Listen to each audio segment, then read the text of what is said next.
Hello, welcome back to another SF Live breaking news special. In a few short seconds, I'll be joined by Marcio Fonseca. He's president and CEO of GR Silver Mining. Quite excited also to have him on because they put out some more drill results, some high-grade drill results from the Plomosas mine area. But more importantly, they're talking about what the opportunity in the area itself is. And we're going to talk with Marcio about catalysts for the company as well. They're one of our favorite silver plays for sure in Mexico.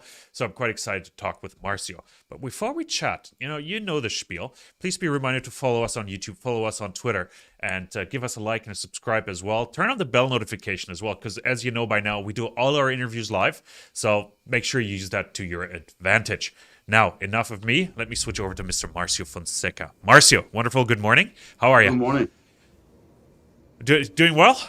Very good, very good. Yeah, exciting. Yeah, we've been laughing actually quite a bit before this, so you're in an excellent mood. I'm assuming it has to do with your press release. So run us through it, and what did you put out this morning?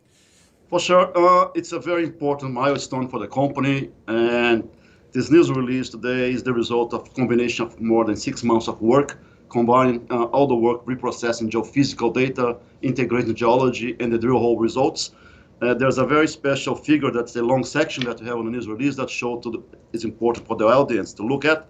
Can I just interrupt you real quick? We're going to get to that long section in a second. We have that prepared as a graphic, okay, so we can talk about that in just a second. So let's talk about the results there first. So the results, it's important that they are drill holes drilled by GR Silver, shallow and deep holes, but they are all underground drill holes. Means we went in the tunnels and put the drill rig, and one of them, the PLI 2107, is 100 meters away from the old workings and intersect 21 meters at 466 grams per ton of silver equivalent, mostly silver, in a new zone that has never been drilled next to the Plomosas mine area, which is really good. We keep drilling and we keep showing that the mine was just a lead and zinc mine. There's a lot of silver and gold left there for us to discover and delineate. Are you exploring a lot new areas? Because I know you're working through a lot of historical data as well. So how much exploration drilling are you doing? Yeah, we have been working as we are getting close to the end of this 10,000 meters drilling program. The geologists are having more time and they're starting to look at outside of the mine areas, preparing for the upcoming program in 2021, when we are going to drill for sure outside of the areas drilled before and outside of the resource. Let's talk about that, and our viewers will now be able to see the long section as well, because that, I think, are the obvious drill targets, and you even named them drilling targets in the long section. Let's talk about that long section. What do we see here? Because for me, it's like this was eye-opening. I didn't even read the press release, to be honest. I just saw the graphics, like, yeah, okay, that's all that this release is about. So this long section, it's along the Plomosas mine area. Is in the center of the mountain. You can see on the upper right, there's a diagram there, and it dips parallel to the Plomosas fault. That's the fault that holds the lead zinc silver rich polymetallic ore. And you can see on the section that we have the old workings is the result of recent drone and laser survey of the underground workings. Nobody has done that. We know where the old workings are. Very concentrated in one area, and we superimpose the mag anomalies, and we start putting all the drill hole data together, including all drill holes. And we show that there's a good correlation between what was mined by Grupo Mexico and some mag highs, and some drill holes that we have to the northwest. If you look to the left of the figure, is a new area that has never been mined, just locally, and shows the same pattern of geology and geophysical signature as the Plomosas mine. And continue more to the left. There are a couple of anomalies there. Yeah, I was going to say, like, to build that confidence level. There's the far left by the capital A there. There's El Aguacate. That's an old mine as well. So they have been mining in that area too in the past. So as a potential trend here, and we are going from the 300 meters, 400 meters that we bought 1 year ago, this area, to probably close to 700 or more to be drilled to the left. But the resource is pretty much, let's make clear, the first resource, because there will be updates as you continue to drill.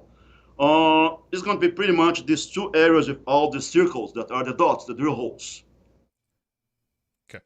And what's the history of El Aguacate? Like, do you have any information from that at all? So far, we have done preliminary surface reconnaissance, and that showed that the rocks are similar with what we've seen at Plomosas, but and very initial work inside the small tunnel. So we are excited to see that what we saw there, and putting all the dots together, the geophysics and the surface data, we believe is an area that it's classic drill target in the near future.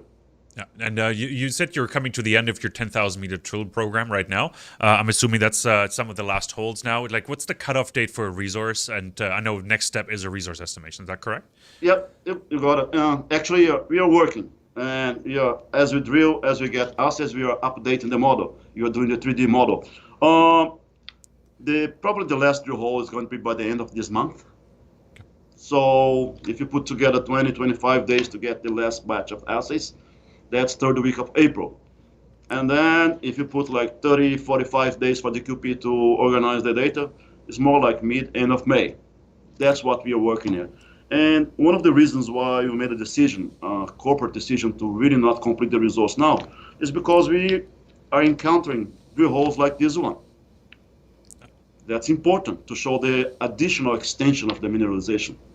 Yeah, it would be crazy to cut it off right now because there's so much upside, right? Yeah, and that's right. Like, and we keep coming back to it, but like, how much of the historical data have you now worked through, and how much of that historic data will go into that resource? Positive, negative holes that we cannot use. We have reviewed close to 350. Okay, a general number. Take into account that some of the holes that are left probably are not out inside these areas, might be exploration holes done in some specific areas, but we are getting a good number of holes.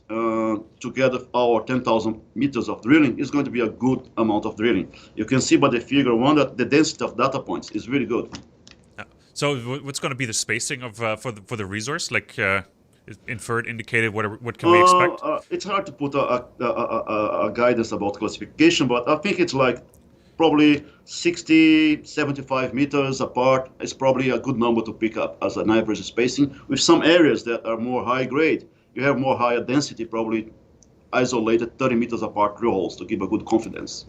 Okay. No, that's going to be exciting to see, and I can't wait to see that resource estimate because you already have 48 million ounces at San Marcial. So I'm quite excited to see what Plomosas in general is going to add to that, and I'm sure we will all be surprised to the upside, I hope, right? That's good. And the company is still working hard. There's an upcoming closing of the transaction of the Mako mining concessions in Mexico. That's a big milestone as well. So we're working hard on that and becoming pretty much the company that first time ever controls the key silver gold assets in the district, the Rosario mining district. Yeah, I think that is massive as well, and there's much exploration upside on that ground as well, I believe, from what I've been, like, we had that conversation previously before. That's right, so, yeah. Yep. Marcio, I think that's it for this press release. I'm quite excited to see that long section, to see that upside in potential drilling for next year. Any plans on budget for this year yet? Not yet. We are now that we have pretty much the whole team together. You have the VP of Exploration, you have VP Corporate Development, you have all the geologists. We are looking to hire a new exploration manager. It's important as well. So this is going to be all a group discussion, and the resource result is going to guide us what's next as well. Gotcha. Fantastic. Marcio, thanks for joining us for this update. It was great talking to you again, as always. Keep up the great work. Can't wait for the resource estimate and, of course, the closing of the deal La Trinidad. So I'm looking forward to that as well. Marcio, thanks for joining us. Thank you. Everybody else, thanks for watching. This was an SF Live breaking news special. As you know, we do all our interviews live, so make sure to subscribe to our channels, either on Twitter or on YouTube. Turn on the bell notification as well. That way you get push notifications when we go live. You get to hear firsthand from the CEOs, and make sure you use that advantage to your advantage. And we'll be back actually at noon PST here, Pacific Standard Time, with Discovery Thursday and